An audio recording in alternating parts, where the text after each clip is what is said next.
ururka hooyada dhallaanka ee Soomaaliya fadhigiisu yahay caariga dalka Ingiriiska oo dhagax dhigay xarunta hooyada dhallaanka ee deegaanka Yaahel waxaana halkaasi ka hadlay qaar ka mid ah odayaasha deegaanka Yaahel iyagoo ka hadlay baahida ay u qabaan MCH-ka iyagoo halkaasi ku sugan yihiin dadkii ay xooluhu ka dhamaadeen oo ka yimi laasanood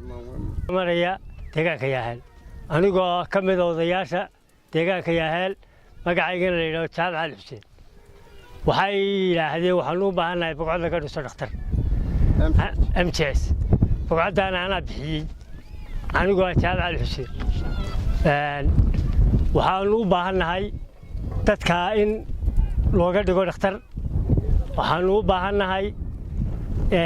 dadku xoolihii way ka yaraadeen waxay ka dhamaadeen waa leeyihiin macalinka ardada degan Yaahel halkan waxa maanta aan kula kulannay ururka Soomaal magacyada kale haba sii badnaadeen oo women and children bahalahaade waxaan u gartay dalyeerka dhallaanka waxbarashadiisa iyo caafimaadkiisaba aad iyo aad baan soo dhaweynayna waxa aanu haynana waa nala arkaysaan dadkaas aanu haynaa waxaanu haynaa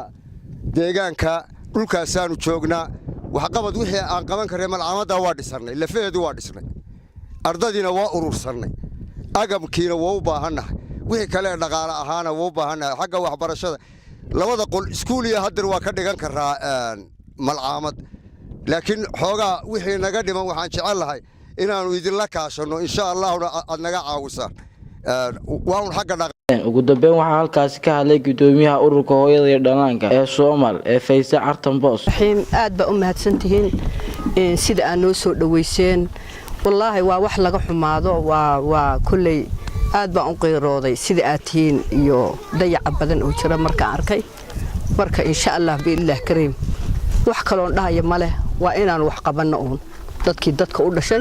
nabwa gaarsiinaya organization ahana aan gaarsiinaya marka salaam Farxaan Maxamed Caydiid TV-ga caalamiga STN TV magaalada